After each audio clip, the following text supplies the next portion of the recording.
Oh, udah sekarang udah. Oke. Siap-siap. Kaget aku juga tadi. Kamu bingung. Oke. Shalom teman-teman semuanya. Hai, Home Nusantara 7. Kita panggilnya Hanju ya. Ya agak aneh mungkin terdengarnya, tapi ya udah. Hanjuers. Hai kalian semua. Seminggu deh kita lewatin. Kita udah lama gak ketemu, 2 minggu berarti ya, karena minggu lalu Warrior. Terus sekarang kita ketemu lagi. Aku nggak tahu, semoga kalian yang di belakang nama-nama ini atau di belakang gambar ini kalian ada ya menyimak ya dengan jelas, kalian bisa kasih reaction kalian. Kalau misal kalian tuh ada aku di sini loh Kak, ada sebenarnya gitu. Cuman aku males aja tampilin wajahku gitu. Ya. Oke. Ada aku ada pertanyaan sih sama kalian sebelum mulai gitu ya. Aku ada pertanyaan dan tolong kalian jawab di kolom komen. Sebutan apa sih yang biasanya itu melekat kepada orang Kristen? Biasanya orang Kristen tuh disebut apa sih selain orang Kristen yang sering kalian dengar atau yang pernah kalian dengar dari yang sering aja deh atau sampai yang jarang? Sebutan apa sih yang kalian tuh kita tuh dinamai apa juga gitu sebagai orang Kristen? Coba kalian jawab deh. Apa ya gitu? Ada nggak? Kalau kita tuh biasa orang Kristen tuh disebut apa sih? Tolong dong jawab. Biar asik gitu loh. Apa? Aku kasih waktu deh. Biasanya orang Kristen tuh disebut apa gitu, atau punya sebutan apa gitu. Apa kayak apa anak Allah atau apa gitu, coba jawab aja gitu. Aku mau mau baca.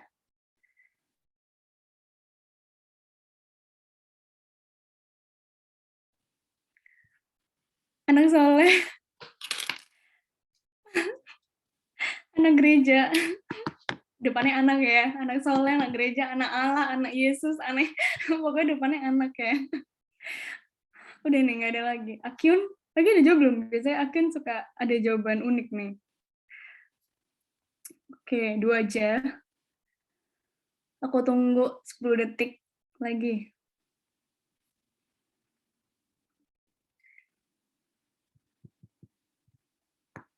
Udah, nggak ada. Aduh, Windy. Nggak kelihatan jawabannya Windy. Apa ya, Win? Setiap kamu chat aku nggak bisa lihat loh. Windy jawab apa sih?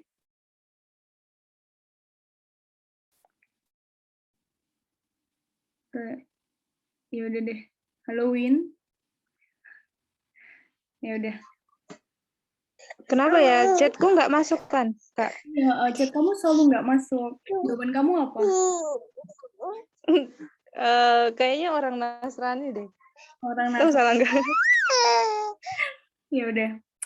Sebenarnya jawaban kalian nggak ada yang salah kok, bener. Apa nih? Nasrani bener. Sebenarnya jawaban kalian nggak ada yang salah. Cuman mungkin hari ini aku nggak akan membahas tentang yang udah kalian sebutin.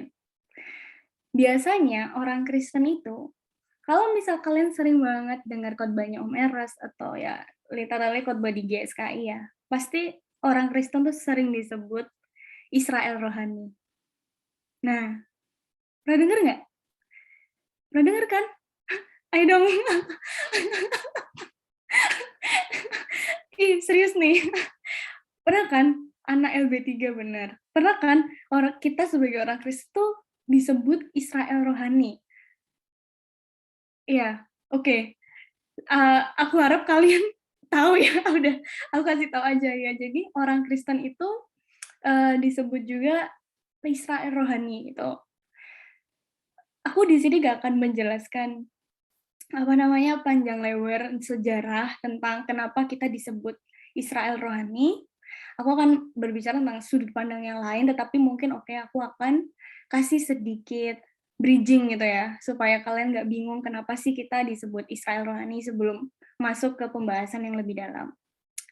Pertama, kita disebut Israel rohani itu karena kita itu kalau dalam kebertuhanan, itu kita tuh perpanjangan tangan dari bangsa Israel. Allah yang disembah sama bangsa Israel, bangsa Yahudi itu sama kayak yang kita sembah, Allah Elohim Yahweh yang disembah Abraham, Ishak, Yakub dan keturunan-keturunannya itu juga kita sembah. Dan orang-orang Kristen pertama itu adalah orang Yahudi. Markus, Lukas, Yohanes, murid-murid Tuhan Yesus, Paulus, mereka orang-orang Yahudi. Itu orang-orang Kristen pertama, makanya kita juga disebut orang Israel, tapi ada kata-kata tambahannya rohani, karena kita nggak berdarah Israel, kecuali kalian Melia, ada kali ya dari nenek moyang ketetesan darah Israel, mungkin bisa, Mei. Tapi kalau aku kayaknya enggak. Gitu mungkin aja kan. Nah, makanya kita disebut Israel rohani. Lalu yang kedua karena menurut Galatia 3 ayat 6 sampai 9 itu orang-orang yang melakukan kehendak Bapa yang menghidupi iman itu juga disebut anak-anak Abraham, ya kan? Makanya kita yang melakukan kehendak Bapa, kalian di sini yang menuruti firman Tuhan, yang yang beriman, istilahnya menaati apa yang Tuhan perintahkan, kalian juga layak disebut anak-anak Abraham. Makanya kita disebut Israel juga, tapi ada kata-kata, ada tambahannya Israel rohani. Nah, cukup ya, udah segitu. Dan aku masuk lebih dalam lagi. Sebenarnya teman-teman, Tuhan itu memberikan nama kepada orang-orang Yahudi. Nama Israel itu kan nama negara untuk orang-orang Yahudi kan, Israel. Dan nama Israel ini tuh Tuhan itu memberikan itu tidak tanpa alasan gitu loh. Kenapa nggak dikasih nama negara Alana? Kenapa nggak dikasih nama negara Mawar gitu? Kenapa Israel gitu kan? Kalau misal kita lihat di dalam etimologi bahasa, aduh, gue ini rada sejarah dikit ya. Kalau dilihat dari etimologi bahasanya, Israel itu memiliki arti itu berasal dari dua kata, Yisra dan El. Yisra artinya bergumul, El artinya Allah. Kalau digabung artinya Allah bergumul. Bagus banget nggak maknanya? Yisra dan El. Yisra bergumul, El adalah Allah. Kalau digabung Allah bergumul. Dan ini nggak kebetulan banget disandang sama bangsa Israel. Karena apa? Karena Allah mau sepanjang kehidupan bangsa Yahudi sampai keturunan Yakub. Itu kan Yakub kan diganti nama Israel. Sampai detik ini Tuhan mau mereka bergumul sama Tuhan terus. Makanya kalau misal kita lihat dari sejarah bangsa Israel, hidup mereka tuh nggak enak, teman-teman. Bayangin dari zaman Nuh atau dari zaman Yusuf sampai detik ini pun di negara Israel tuh gak pernah berhenti berperang, ya nggak? Ya kan, kayak dari dulu zamannya Daud, Saul dibuang di Mesir, jadi budak, habis itu mereka dijajah sama bangsa Romawi, terusan sampai sekarang. Mereka nggak pernah selesai gitu berperang. Dan seperti namanya, Tuhan mau bangsa Israel itu selalu bergumul sama Allah. Tuhan mengizinkan itu terjadi supaya bangsa Israel terus dekat sama Allah. Ya memang bergumulnya itu ya seputar jasmani ya, karena ya mereka tidak mendapatkan penggarapan di dalam Roh Kudus, makanya ya udah standarnya itu. Ya udah pokoknya ingat Tuhan gitu kan. Tentang susu dan madu, pergumulan mereka tentang susu dan madu, berbicara tentang materi, kekayaan, kehormatan, lalu juga menang perang, ya gitu-gitu aja. Nah, sekarang ganti kepada kita yang dinamakan Israel rohani. Kalau arti kata Israel memiliki makna tersendiri bagi orang-orang Yahudi yang tinggal di Israel, nama Israel rohani yang kita sandang itu pun juga punya arti. Kita nggak hanya ada Israelnya, ada kata-kata rohaninya, teman-teman. Artinya apa? Allah mau kita bergumul juga sama Tuhan, tetapi secara roh. Ya, tapi secara roh.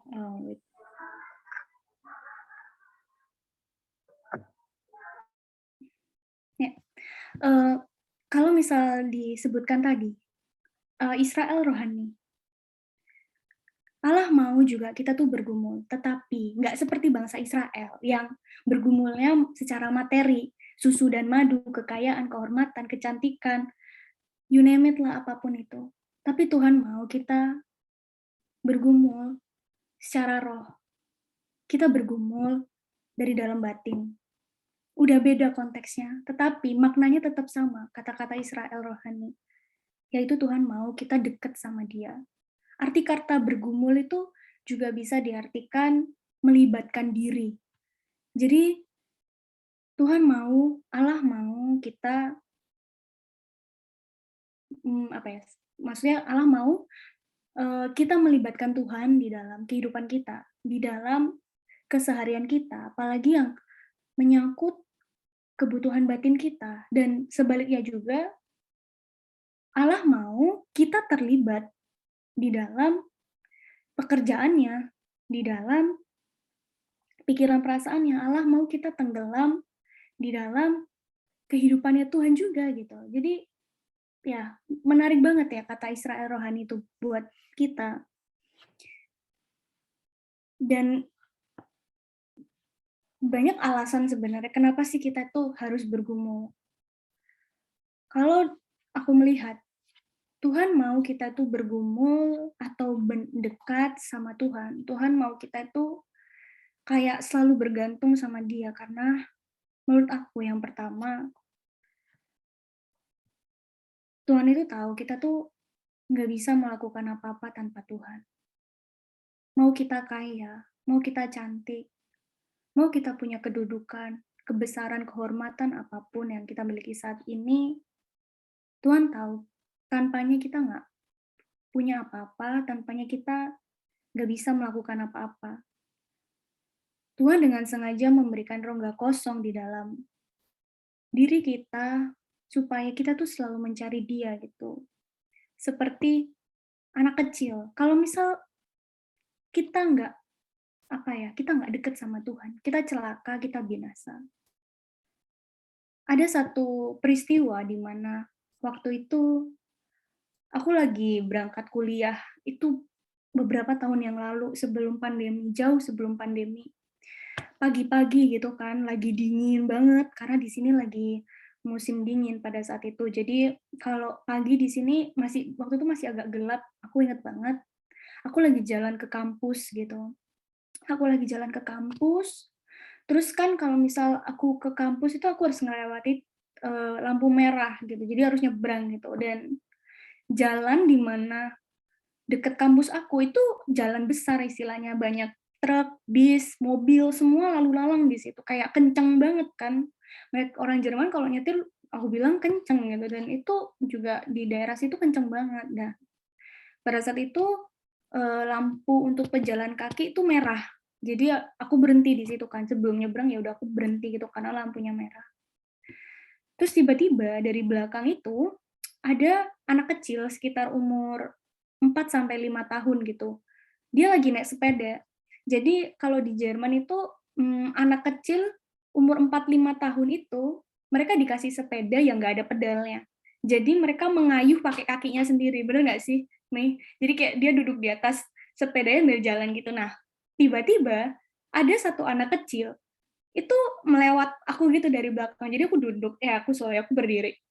Terus tiba-tiba dia jalan gitu. Dan itu lampunya buat pejalan kaki itu masih merah. Dan orang tuanya itu ada di belakangnya dia gitu. Orang tuanya nggak naik sepeda, orang tuanya jalan pada saat itu.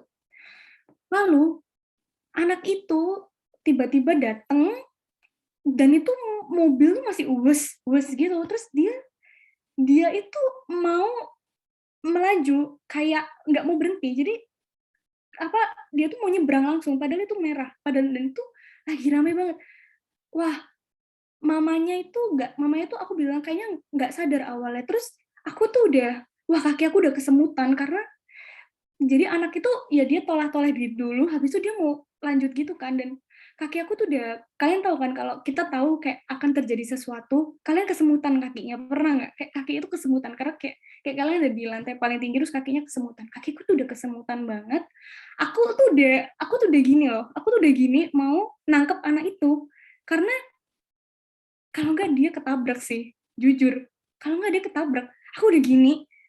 Puji Tuhan ya, orang tuanya langsung teriak, berhenti gitu. Orang tuanya langsung kayak, orang tuanya kalau nggak salah narik baju anak itu dari belakang kayak stop gitu, bilang stop gitu. Dia bilang berhenti gitu. Wah, di situ aku langsung kayak, terus habis itu tiba-tiba waktu berhenti gitu langsung ada mobil bus gitu. Aku udah kayak langsung lemes di situ kayak ya Tuhan itu kalau misal anak itu kagak berhenti beneran ada kecelakaan di depan mataku kayak itu anak kelindes sih. Terus aku mikir, itu kali ya kalau kita nggak bergaul erat sama Tuhan, kalau kita nggak deket sama Tuhan, kalau kita kayak nggak mau dalam pengawasan Tuhan, seperti anak kecil tadi, kita bisa celaka gitu.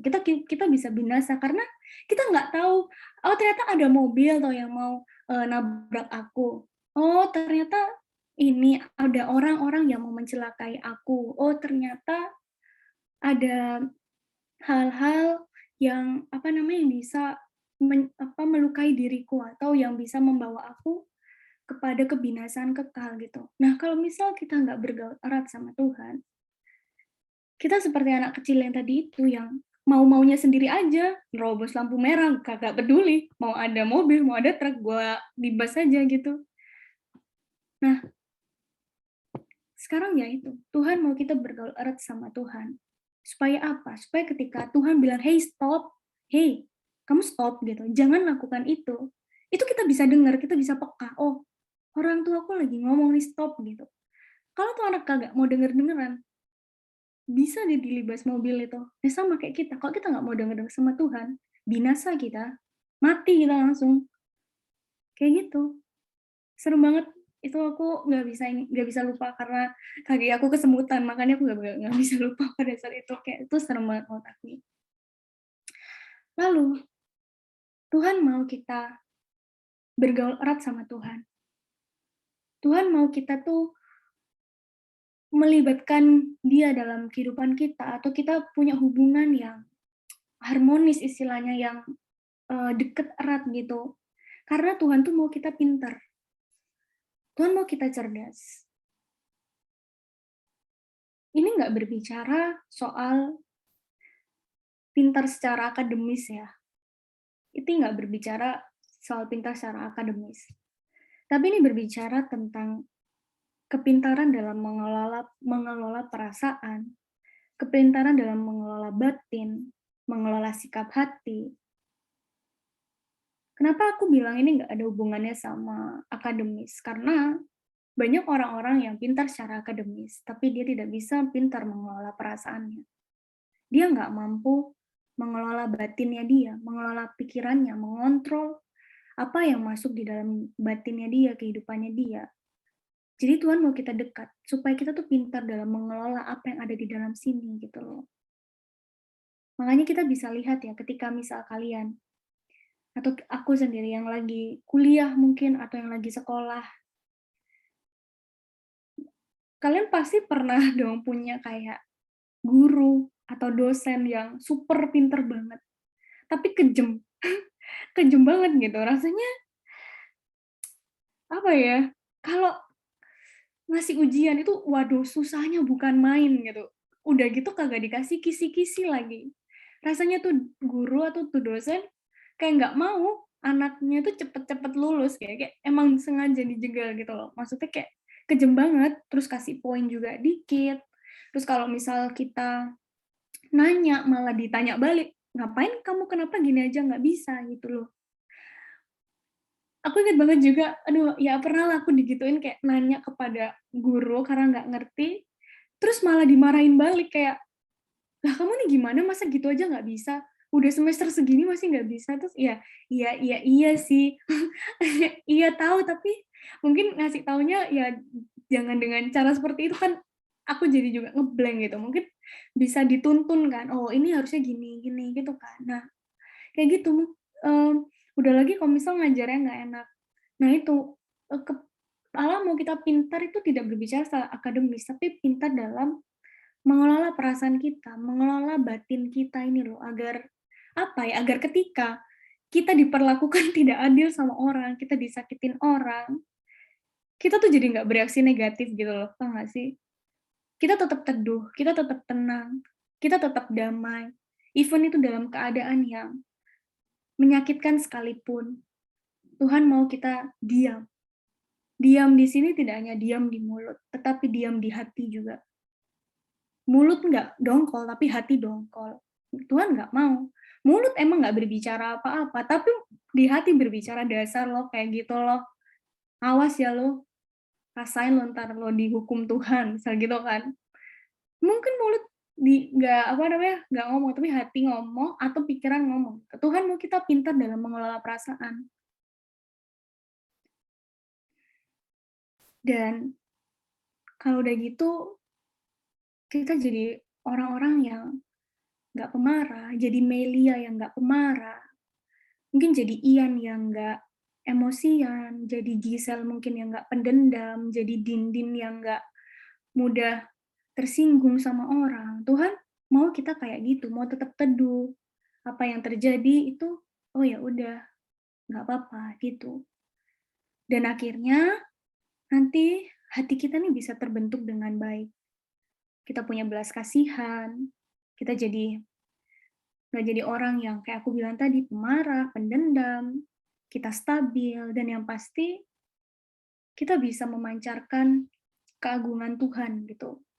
Kita bisa memancarkan apa ya, kasihnya Tuhan gitu kepada orang lain. Karena teman-teman, orang di luar sana itu nggak bisa loh merasakan apa yang kita rasakan gitu. Mungkin Mei merasakan hadirat Tuhan, Mei merasakan, aku merasakan Tuhan. Rasa itu kan nggak bisa diceritakan kan ya Mei. Dan Mei kan pasti pingin ya, orang di sekitar Mei tuh merasakan apa yang Mei rasakan, tapi sulit kan. Rasanya kayak mereka tuh nggak tahu tentang Tuhan gitu, kayak, aduh mereka tuh nggak ngerti dan gue harus mulai dari mana gitu. Ya, mulai dari diri kita gitu, dari perasaan kita, dari cara hidup kita, itu memancarkan suara kebenaran gitu. Apa yang kita serap di dalam suara kebenaran, ketika kita bergumul, bergaul dekat dengan Tuhan, Spirit Tuhan bisa kita rasakan, kita serap, itu kita keluarkan, kita terjemahkan dari panca indera kita ini loh, dari mata kita, dari bibir kita, dari telinga kita, dari tangan kita, kaki, tangan, ini adalah tubuh kita, ini terjemahan suara kebenarannya Tuhan gitu loh. Kayak gitu.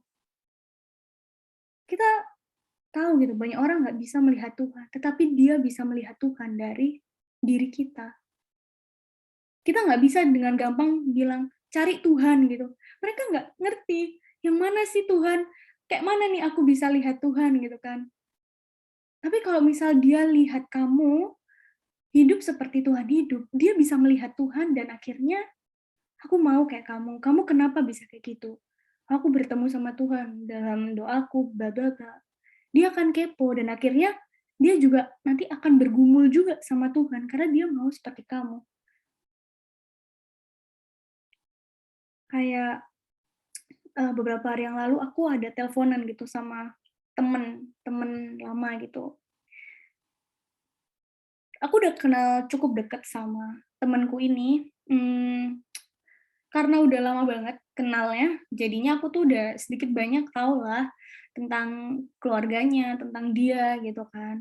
Dan kebetulan juga, setahun terakhir ini dia juga mendengarkan suara kebenaran, ceritanya kayak gitu. Dia nah terus kita lagi teleponan aja gitu kan. Lalu di tengah-tengah obrolan gitu, temen aku, bilang gini, "Aku pingin pulih hubunganku sama, eee, nyokap," dia bilang gitu. "Gue mau pulih hubungan gue sama nyokap gue," dia bilang gitu kan. Mmm, tapi gue bingung, gue harus mulai dari mana gitu. Gue nggak tahu gue harus mulai dari mana, karena gue udah terpisah lama banget sama nyokap karena ada masalah dan akhirnya sekarang beliau nyari-nyari gue lagi gitu.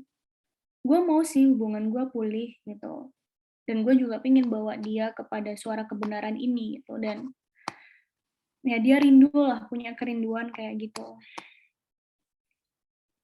Dia nanya gitu, gue harus apa ya Bet, dia bilang gitu. Gue pengen banget deh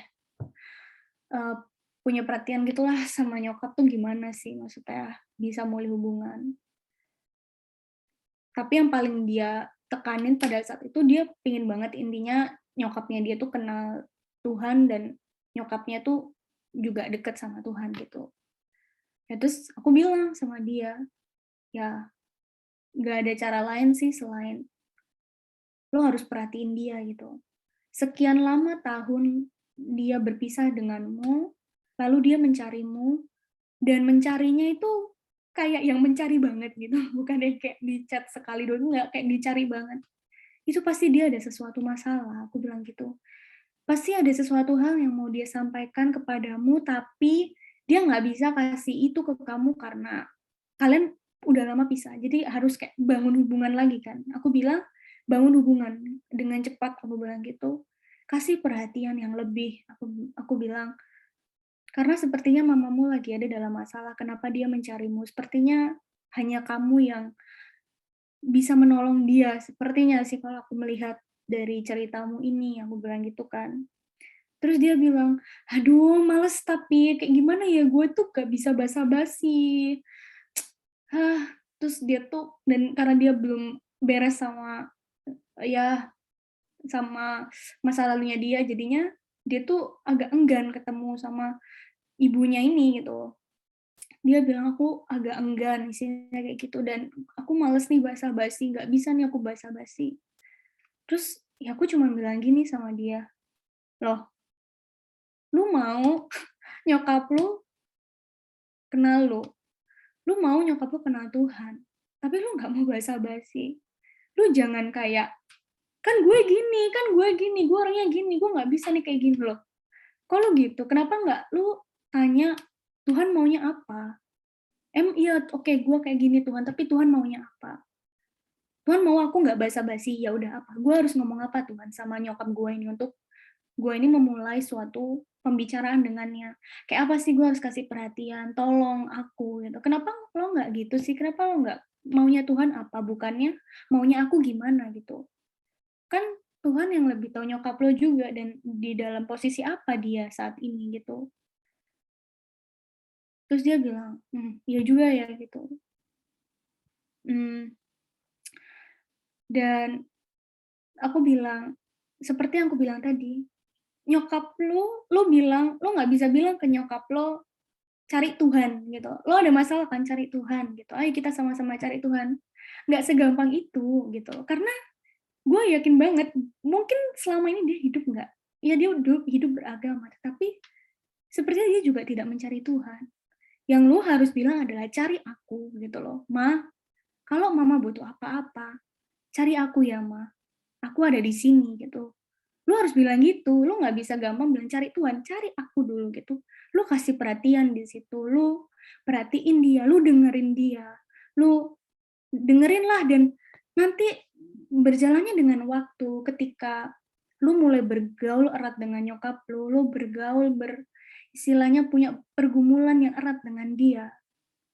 Nah dari situ kamu pelan-pelan memberitakan suara kebenaran. Kamu sisipi sedikit-sedikit, kamu spoilerin, jangan kamu hantam, karena lihat kan, waktu nyokap lo lihat story lo tentang kematian, berkemas-kemas, dia bilang gini kan ke lo, aduh jangan kayak gitu dong, mama belum siap mati, atau gimana lah, nyokap lo belum siap terima, gimana lo mau lempar ini, nggak bisa gitu, lo harus bilang, cari gue mah gitu. Nah dari situ lo bangun hubungan, dari situ nanti dari obrolan-obrolan kalian, kamu mendengarkan, kamu kasih masukan. Nah, masukan-masukan yang kamu kasih itu masukan-masukan dari suara kebenaran, tapi kamu sederhanakan sehingga mereka bisa mengerti. Misal mama lagi disakitin sama orang. Oh ya udah, kamu bilang, "Oh ya udah, Ma. Maafin aja yuk." Atau, "Oh ya udah, Ma. Nggak usah diambil pusing lah, toh juga penilaian kan bukan dari manusia, penilaian kan dari Allah, dan aku tahu kok mama nggak seperti itu loh."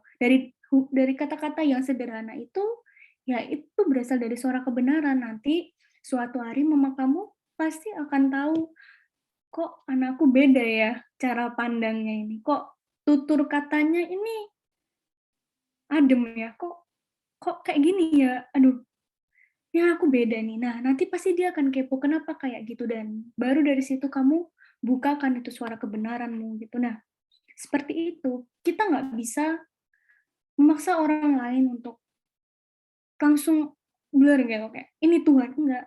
Jadi kita kita tuh harus jadi representasinya dulu. Kita jadi kayak sales-nya Tuhan gitu loh, "Ini loh, kalau misal produk orang yang deket sama Tuhan nih kayak aku," gitu. Orang yang emosian, orang yang sabar, orang yang tulus, yang nggak punya maksud apa-apa di balik semua yang kita omongin. Nggak punya maksud jahat dari apa yang kita pikirkan, tulus aja gitu loh. Jadi seperti kita tuh jadi terang kan, kita kan dikatakan menjadi terang gitu. Jadi ketika kita bergumul sama Tuhan, Tuhan sendiri adalah terang. Ketika kita bergumul sama Tuhan, kita tuh kayak dapetin terangnya Tuhan gitu kan. Terang itu kan berbicara mengenai membuat suatu hal itu menjadi jelas. Misal lagi lampu mati ya kan, terus tiba-tiba nyala gitu kan, blek gitu kan, terus kita bisa lihat, oh alah ternyata di sini ada gelas, oh ternyata di sini tuh ada AC, oh di sini ada kursi, oh ternyata tadi tuh aku nabrak, ternyata itu TV.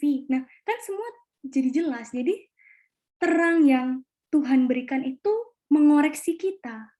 Terang yang Tuhan berikan itu kayak memperjelas, ini loh kesalahanmu di sini, ini yang kamu harus perbaiki. Terang yang udah kita serap tadi itu kita pantulkan keluar untuk mengoreksi orang lain. Terang yang udah kita dapat dari Tuhan, kita pantulkan keluar untuk mengoreksi orang lain sehingga orang lain tuh bisa melihat, oh alah ternyata kalau mengampuni tuh gini. Oh ternyata kemarin aku nyontek tuh salah. Aku karena melihat Angel nggak nyontek, oh ternyata itu ya, nggak nyontek dan ternyata dia tetap bisa tenang dan mengerjakan soal, nggak gerusa-gerusu meskipun dia tahu juga mungkin itu susah buat dia, tapi dia bisa tetap tenang. Nah, terangnya yang kita dapat dari Tuhan tuh juga bisa mengoreksi orang lain gitu. Jadi makanya kita harus bergumul erat sama Tuhan supaya ya itu kita bisa jadi representasinya Tuhan. Kita bisa jadi terangnya Tuhan, menerangi hati yang gelap, menerangi pikiran yang gelap, menerangi mata yang gelap dari orang lain. Ya nggak? Tuhan itu udah kayak guru kita gitu. Tuhan itu udah kayak soko guru lah, istilahnya dosen kita. Kalau guru itu kan dia mau kita itu bisa melakukan apa yang dia lakukan, bener nggak? Kayak misal nih, aku misal guru matematika, oke, misal aku guru matematika, agak maksain tapi ya udah contohnya aja ya.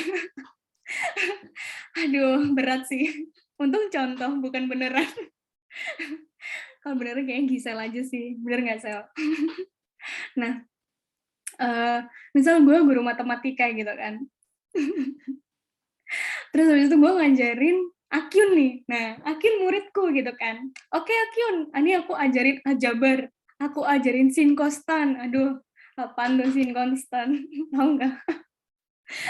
Ada sin kostan. Tahu kan itu teman-teman, misal aku ajarin gitu kan. Ini Akyun aku ajarin gini gini gini gini. Ini cara aljabar tambah-tambahan kurang-kurangan sin kostan sin 90 sama dengan satu mungkin aku lupa atau ke 90 bla bla bla gitu. Nah, kan aku mau sebagai guru Akyun itu bisa melakukan apa yang udah aku lakukan kan. Aku bisa tambah-tambahan, aku mau Akyun juga bisa tambah-tambahan gitu kan sehingga nanti ketika Akyun ada di marketplace gitu.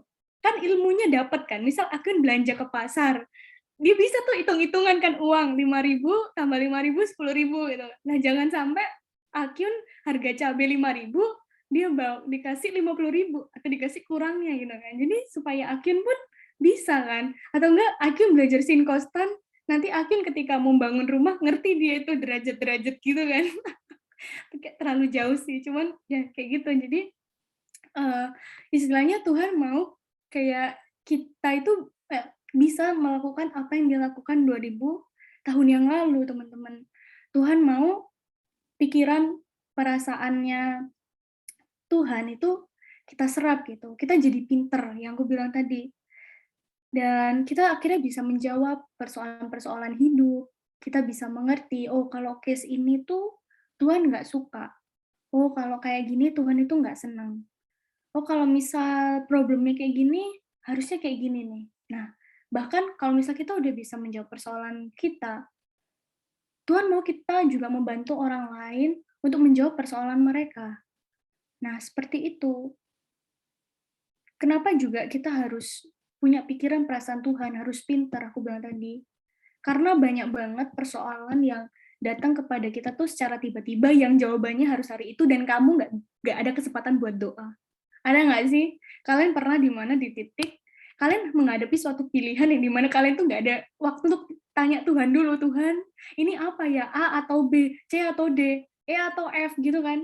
Nah, itu kan suatu tiba-tiba kan? Dan kalian nggak ada waktu tuh masa bilang, wait bentar ya, tunggu kasih gue waktu 1 minggu, gue mau tanya Tuhan dulu. Padahal lo harus kayak apa namanya menentukan pilihan pada saat itu juga. Lah di situ kan dibutuhkan kepintaran, kayak kecerdasan, diperlukan pikiran perasaannya Tuhan. Ya pilihannya kalau Tuhan ya cuma satu, mana yang kudus, mana yang bersih, mana yang tidak bercela, yang tidak menyakiti hati Tuhan, itu yang harus dipilih. Pokoknya intinya itu aja. Apa yang kudus, apa yang benar, apa yang tidak melukai, itu yang harus kita pilih. Pasti bisa kok di antara dua pilihan. Pilihlah mana yang suci, mana yang kudus. Ketika dihadapkan, aduh, ada cowok nih, ada cewek nih cantik, bisa gitu. Pacarin atau atau gimana gitu. Nah, mau nggak Tuhan beneran kamu pacaran sama dia gitu. Mana yang menyakiti Tuhan, mana yang enggak. Ya udah pilih aja dari kedua itu, mana yang mungkin kalau konteks di sini ya kalau misalnya emang belum waktunya ya jangan seperti itu. Intinya Tuhan mau kita tuh nggak meleset. Tuhan itu mau kita itu peka sama keadaan sekitar kita. Tuhan mau kan kita tuh pintar gitu. Supaya apa? Supaya setiap hal-hal kecil yang terjadi dalam hidup kita itu nggak terbuang sia-sia. Momen yang harusnya menjadi pelajaran hidup itu nggak terbuang secara sia-sia.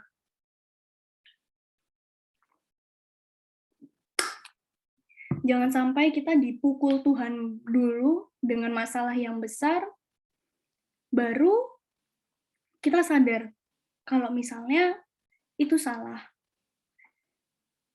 Jangan sampai kita nggak peka. Aku ada cerita lagi. Ini lagi banyak cerita ya hari ini. Ini nggak bermaksud ngomongin orang atau nggak bermaksud apa. Cuman aku mau belajar untuk melihat hal-hal yang terjadi di sekitar aku dan aku arahkan itu kepada kebenaran. Mana sih mutiara yang bisa aku ambil? Aku lagi banyak belajar hal itu, hal yang terjadi di sekitarku dan aku mengarahkannya kepada suara kebenaran. Apa yang terlihat gitu, apa yang bisa menegur aku. Jadi beberapa hari yang lalu di grup WA teman-teman SMA, kalau ya teman-teman SMA, temen aku ada gitu ngechat di grup. Ini pakai bahasa Surabayaan sih, kayak ya opore, aku nggak tahu. Kalian pasti nggak ngerti, tapi intinya kayak gini. Teman-teman bantu doaku dong. Aku hari ini mau operasi. Kaki aku patah gitu, aku harus dipasang skrup gitu kan. Aku habis jatuh dari motor gitu. Temen aku bilang gitu. Wah, aku cukup kaget kan. Anak ini gitu jatuh dari motor, dioperasi, patah, berarti lumayan parah ya.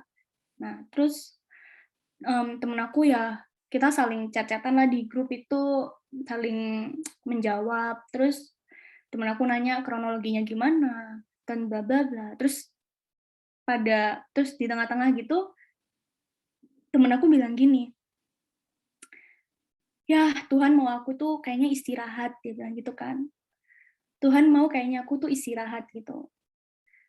Ya udah gitu, dia bilang kayak gitu, terus nggak lama terus aku itu kepikiran sama kata-katanya dia ini, Tuhan mau aku istirahat gitu. Terus langsung aku berpikir, aduh Tuhan, semoga apa yang dia alamin ini tuh dia bisa menangkap di balik semuanya itu apa sih yang Tuhan mau kasih tahu gitu loh dari peristiwanya dia kecelakaan motor ini gitu. Jangan sampai beneran dia kecelakaan motor, terus dia cuma bisa nangkep, Tuhan mau aku istirahat. Karena mungkin pada saat itu dia lagi sibuk banget, maksudnya lagi sering keluar-keluar gitu. Terus dia cuma bilang, Tuhan mau aku istirahat deh kayaknya di rumah aja gitu, nggak kemana-mana. Well, aku berharap dia nangkepnya adalah, iya, Tuhan mau aku istirahat dan mau lebih dekat sama dia atau gimana gitu. Karena kenapa aku yakin banget Tuhan mau berbicara sama dia, maksudnya ada suatu hal pesan yang mau disampaikan kepada temanku ini, karena temanku ini nggak seberapa lama sebelum dia kecelakaan motor, dia tuh jatuh dari tangga, kakinya kena retak di lutut di tempat yang sama. Terus udah sembuh, sekarang dia kecelakaan motor dan patah juga gitu. Dan aku mikir, wait, wait, wait. Ini kayaknya Tuhan itu mau ngasih tahu dia sesuatu deh. Aku melihat beberapa bulan ini dia tuh banyak sekali dihajar Tuhan lewat persoalan dan aku tuh sampai kayak mikir, aduh, kayaknya Tuhan ada mau ngomong nih sama dia atau nangkep nggak ya dia ini mutiaranya apa gitu. Aku tuh jadi kepikiran gitu loh, jangan sampai dia dikasih hajaran Tuhan itu, dia cuma bilang, Tuhan mau aku istirahat gitu, maksudnya duduk-duduk gitu di rumah.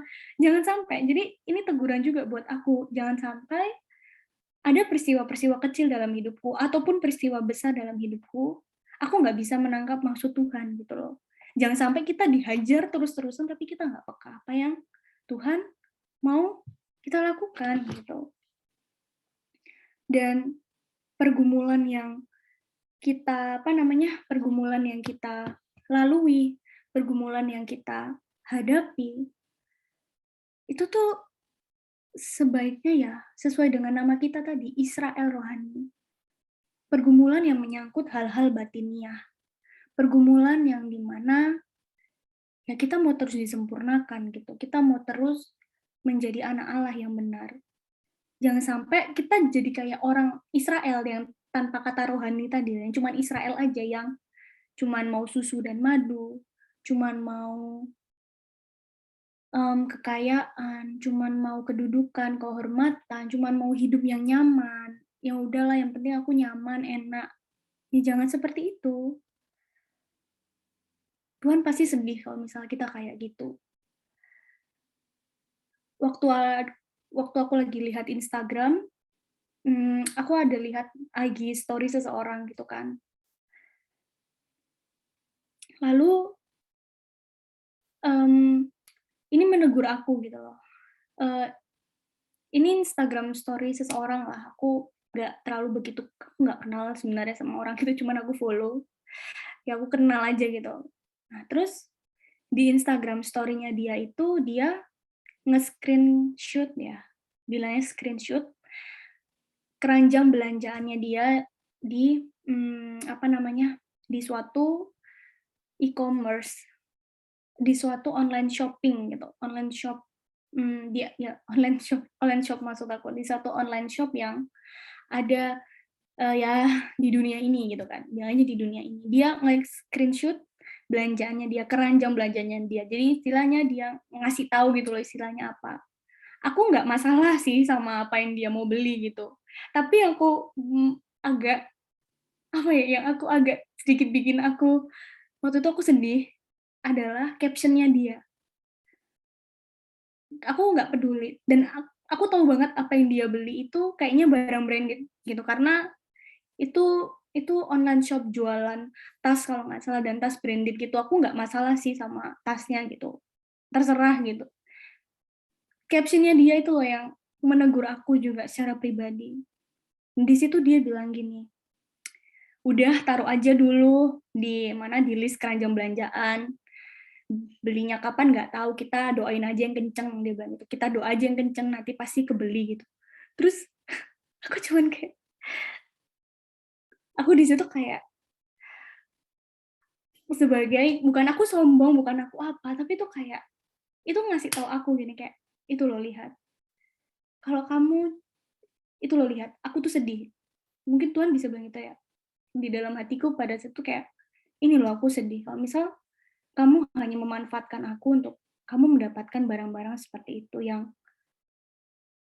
aku jadi keinget banget aku dulu kayak gitu, ketika mau mobil apa, mobilnya didolain gitu dalam nama Yesus atau apalah dan you name it lah apa gitu. Kayak kita cuman mau Tuhan melakukan apa yang kita suka gitu loh. Yang kita mau beli, yang kita mau ini gitu. Aku sedih banget ketika kayak doa yang kenceng nanti juga kebeli satu persatu. Dia bilang kayak, "Kamu doa cuman untuk mendapatkan hal itu. Bet, kamu juga janganlah kamu doa hanya mau kayak mendapatkan hal-hal yang kamu inginkan gitu, tapi yang Tuhan nggak inginkan. Kamu doa hanya untuk memuaskan hawa nafsumu, Bet. Kamu jangan seperti itu. Aku terluka," dia bilang gitu. "Aku bisa terluka kalau misal kamu lakuin hal kayak gitu." Jadi kita harus bener-bener, apa ya istilahnya, me mengoreksilah setiap hal-hal kecil di dalam kehidupan kita, sekecil apapun itu. Ini aku ada cerita lagi satu, terakhir. Aku hari ini banyak cerita, mmm, karena ya seperti yang aku bilang tadi, aku berusaha untuk aku lagi banyak banget hal yang aku dapetin gitu selama 2 minggu ini, aku mencoba untuk merefleksikannya dan aku pengen banget bagiin ke kalian karena kayak ya gitulah intinya kayak gitu. Semoga kalian nih ya masih siap mendengarkan. Ada ya udahlah aku bilang beberapa. Ada satu cerita, ini memberkati aku banget secara pribadi dan semoga kalian juga. Kan aku sekarang lagi kerja di lab kan. Aku lagi kerja di lab gitu, lab kimia, ikutin suatu proyek dosen gitu, proyek profesor gitu. Dan ya namanya aja junior ya kan, ya udah disuruh eksperimen, lalu sebelum eksperimen kan pasti kita nyiapin barang-barangnya ya kan, nyiapin hal bahan kimianya, nyiapin reaksi kimianya, kok nyiapin reaksi kimianya disiapin, maksudnya gelas reaksi gitu maksudnya, nyiapin gelas reaksinya gitu kan. Dan gelas reaksinya tuh dari kaca-kaca gitu, mereka jarang banget pakai yang plastik-plastik gitu. Nah, udah tuh kan aku siap-siapin gitu, terus nggak sengaja aku mecahin mecahin gelas reaksi. Aku kayak, "Piar!" gitu kan, kesenggol gitu. Itu gelas reaksinya kecil, cuma 50 mili. Pecah, kayaknya pecah beberapa gitu kan. Aku langsung kayak, "Aduh, lu gimana sih, Bet? Baru berapa hari juga lu udah mecahin kaca," gitu kan. Udah habis karena aku trauma banget kan kayak, "Aduh, lu jangan aneh-aneh deh." Terus habis itu udah kan udah pecah tuh gelas, gelas-gelas reaksi beberapa, langsung aku ambil tisu gitu kan. Langsung aku lagi nggak pakai sarung tangan, aku ambil tisu, langsung aku beres-beresin gitu kan. Aduh, cepet-cepet sebelum ketahuan. Gitu, habis itu udah kan, terus udah tuh aku beresin pakai tisu, terus tiba-tiba, ketika aku lagi beresin, aku langsung kayak, "Loh, kok berdarah?" Langsung kayak aku kaget, "Aduh, berdarah," gitu kan. Aku agak panik karena aku takut kan itu soalnya itu ada bahan-bahan kimia gitu dan aku nggak mau terkontaminasi ya kan, apalagi darah. Kalau misalnya udah berdarah, luka, itu pasti takut terkontaminasi gitu kan. Dan ya udah gitu, ada darah terus aku langsung dalam hati mikir, "Perasaan gue kagak kerasa deh ketusuk sama serpihan kaca, tapi kok berdarah ya?" Terus waktu aku langsung cepet-cepet ngambil kayak kotak P3K gitu untuk ngambil plester kan. Terus aku langsung plester. Nah, sesampainya habis itu udah kan, terus ya udah aku langsung lanjutin lagi eksperimenku, terus aku pulang ke rumah. Wah, waktu di rumah itu kerasa banget sakitnya kayak nyut-nyut gitu kan, aduh perih banget. Sampai aku tuh ganti beberapa kali plester karena aku kan harus mandi, harus cuci piring dan lain sebagainya itu plasternya copot-copot karena bener-bener literally ada di sini gitu kan. Terus setelah aku lihat, aku capek kan pakai plester-plester terus aku lihat gini tuh, terus pas aku buka, aduh lumayan dalam gitu kan, "Duh ini lumayan dalam," gitu. "Semoga nggak ada serpihan kaca yang masuk sih," aku bilang gitu, soalnya itu kecil-kecil banget. Ah, ya udahlah bodo amat. Entar kalau misal ada apa-apa juga entar bernanah gitu kan. Udah pokoknya simptomnya itu. Iya gitu kayak ya karena ya udah gitu tuh cuman kayak ah ya udahlah gue capek gitu kan. Kayak ya udahlah gitu. Udah nih. Terus ketika besoknya aku lagi berangkat ke kantor lagi, ketika di dalam keluar dari bis terus aku jalan, aku masih kepikiran tuh kenapa sih perasaan gue udah hati-hati tapi kok masih kena kaca ya? Karena aku takut kan masih ada yang tertinggal. Padahal aku nggak ngerasain sakitnya, tapi kok berdarah gitu kan. Sakit tapi nggak, ini bukan sakit tapi tak berdarah ya. Ini nggak sakit tapi berdarah. Kebalikannya. Biasanya kan sakit tapi tak berdarah. Ini nggak sakit tapi berdarah. Gitu kan.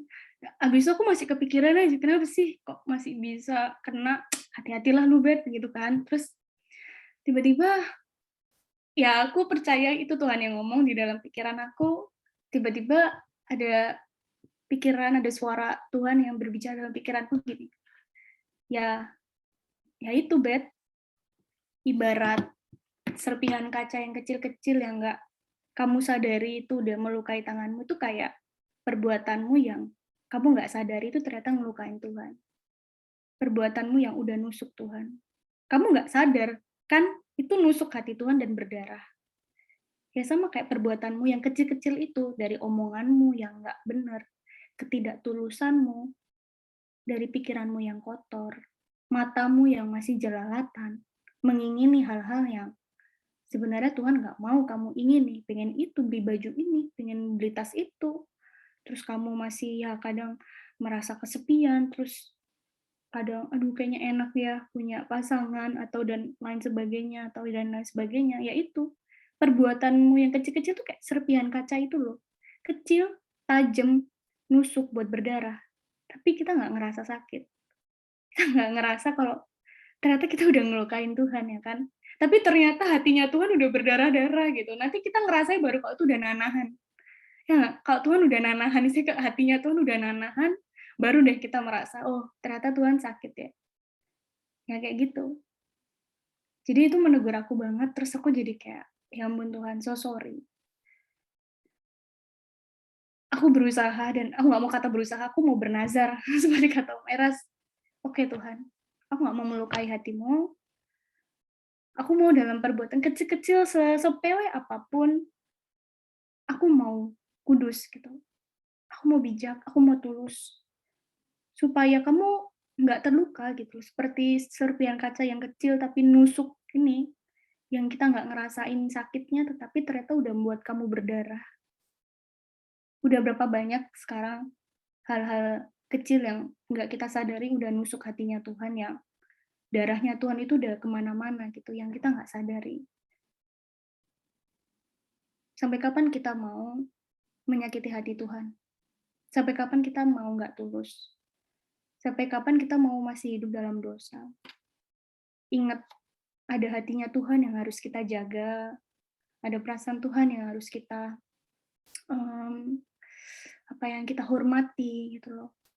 Dia itu raja di atas segala raja. Dia itu yang empunya jagat raya ini. Siapa kita? Siapa kita yang cuma debu ini gitu loh. Dia yang punya jagat raya ini gitu. Siapa kita berani nyakitin gitu. Kita mau belajar untuk bergumul dengan benar sama Tuhan. Mempergumulkan hal-hal batiniah, bukan hal-hal jasmaniah. Kebutuhan kita bukan soal lagi kebutuhan jasmani, tapi kebutuhan rohani.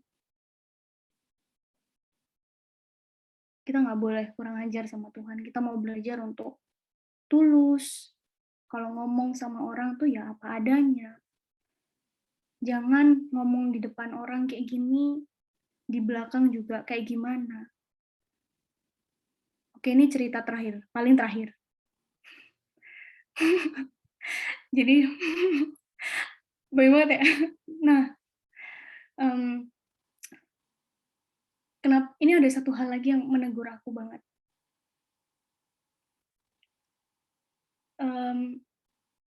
Ini mengajar aku tentang menjadi orang yang ya udah apa adanya gitu loh. Pada waktu itu aku lagi di kantor. Lalu habis itu tiba-tiba kan di kantor itu nggak hanya duduk tuh nggak hanya aku, tapi ada beberapa orang gitu kan. Jadi itu kantor satu ruangan untuk beberapa orang tuh, lebih dari 2 orang gitu kan. Terus tiba-tiba ini ada yang ngetuk kenceng banget, tok tok tok tok tok, gitu kan. Kaget dong kita, "Woi, siapa tuh? Kenceng banget deh. Ini apa, ngetoknya, santai aja Pak," gitu kan. Dalam hati kayak terus tiba-tiba masuklah seorang bapak-bapak, itu pegawai juga sih gitu, pegawai yang ada di situ. Kita kenal dia gitu kan, oh orang ini gitu. Nah ternyata dia nggak datang sendirian, gitu. Jadi dia bersama satu orang yang, apa namanya, satu orang yang itu dia satu orang anak SMA ceritanya. Jadi di kantor itu boleh magang juga anak SMA selama 2 minggu. Itu buat anak-anak SMA yang mau kuliah, jadi dia kayak pengen belajar kira-kira kalau misal di bidang sains tuh kayak gimana, teknik kayak gimana. Nah, intinya kayak gitu. Si bapak ini bawa anak magang SMA ini, datanglah dia kan, terus dia nanya, "Hei, kalian semua yang ada di sini," gitu kan, kayak nggak cuma bertiga doang, saya mmm, "Siapa dari kalian yang minggu depan akan ini, nge-lab," gitu, "akan kerja di lab," gitu. Dan aku di situ ragu kan, aku nggak angkat tangan, karena aku nggak tahu apakah aku minggu depan aku harus ke lab atau enggak. Kalau misal eksperimenku hati itu hasilnya oke, ya ngapain lah gue lagi minggu depan ke lab, kayaknya nggak perlu gitu. Ya jadi aku diem aja gitu, aku nggak tahu ya, aku cuma diem aja karena aku juga nggak tahu. Terus temen aku angkat tangan, aku," dia bilang gitu kan, "Aku minggu depan akan ke lab," gitu. Nah, terus si bapak ini, "Oh, bagus bagus," dia bilang gitu. "Kalau kayak gitu, aku ini ya, titip anak ini nih," dia bilang gitu. "Ini dia kan mau belajar di sini, tolong dong, kamu kasih tahu tuh lab itu isinya apa, kamu kamu ngerjain apa, kamu ceritain ke dia, biar dia tuh tahu apa yang kamu lakuin." Jadi dia tuh punya gambaran istilahnya kayak gitu. Oh, terus anak itu bilang, "Oh, siap siap," gitu kan, sambil kayak, "Siap siap," senyum gitu. Nah, terus bapak ini sama anak itu langsung pamit, "Oke, ciao," gitu kan, terus pintu ditutup. Temen aku yang ini nggak aku nggak mau gosip atau apa, kayak aku cuma mau kasih berkat ke kalian aja, karena aku ketegur dari peristiwa ini. Temen aku yang awalnya tadi itu gini, pintunya ditutup langsung gini, terus dia bilang, "Gimana sih tuh Bapak? Dia nggak ngerti apa, gue ini lagi banyak kerjaan, gue ini lagi nulis skripsi, capek tau nggak sih, masa gue harus gini-gini, dia tuh masa nggak tahu sih," gitu, kayak dia ngeluh-ngeluh gitu kan. Terus gue di depannya cuman kayak dalam hati, "Ya elah, kalau lo nggak bisa, ya ngomong aja nggak bisa," gitu tau nggak sih, kayak terus itu negur aku gitu, "Itu loh, kalau kamu tuh nggak apa adanya gitu loh, jadi manusia. Jangan sampai apa yang kamu keluarkan di depan ini, itu nggak sama seperti apa yang di sini. Akhir-akhirnya, kamu akhirnya membicarakan orang itu yang enggak-enggak kan. Coba misal, kalau misal itu ada teman kita gitu, minta tolong ya kayak gitu, orang-orang kayak minta tolong ke kita. Terus kita bilang, kita beneran nggak bisa, atau bisa tapi kayak nggak janji 100% bisa memenuhi apa yang diekspektasikan, ya kita bilang aja gitu apa adanya. Misal, ya bilang, "Aduh maaf ya, aku memang minggu depan ke lab, tetapi aku lagi ngerjain eksperimen aku yang ini sangat penting untuk skripsi aku. Aku takut nggak bisa benar-benar ngajarin anak itu," gitu. Ya tulus aja bilang nggak bisa. Kalau kalian diminta tolongin, kalian nggak bisa, karena memang beneran nggak bisa, ya udah tulus aja ngomong. Nggak yang harus, "Nggak bisa, enggak, karena aku harus," ya nggak usah gitu kan, bisa bilang nggak bisa, kayak tulus aja. Ataupun kalau kalian udah ngomong iya, ya tulus gitu. Nggak boleh habis itu setelah pintu ditutup ngomel. Gitu, tetep teduh, diem kayak, "Iya tulus, iya gue bisa, gue mau bantu lo," gitu.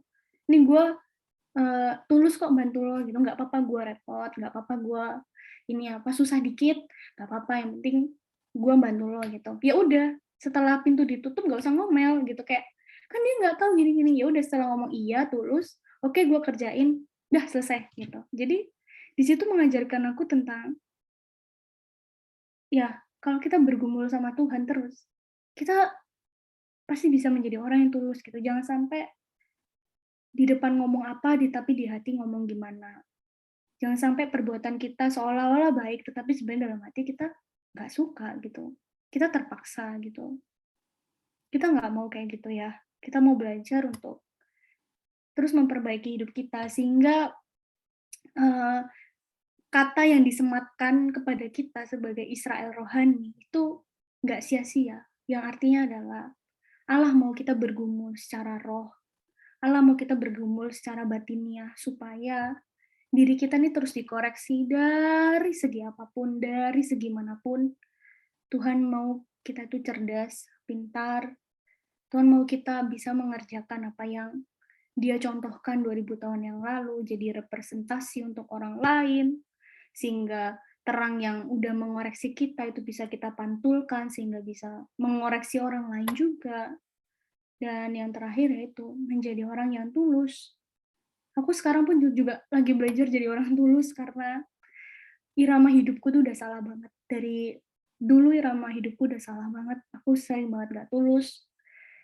Aku pun sama kayak kalian, aku berjuang, aku bukan manusia yang super sama sekali. Aduh, aku dulu jelek banget. Parah jeleknya, seriusan parah banget. Jadi kita sama-sama berjuang. Apa yang menjadi pergumulan kalian saat ini, kiranya itu pergumulan yang benar, pergumulan yang membawa kalian semakin hidup kudus, tidak bercacat celah, dan kita nanti ketemu di langit baru dan bumi yang baru. Thank you teman-teman untuk sharingnya. Terima kasih. Nanti kita cerita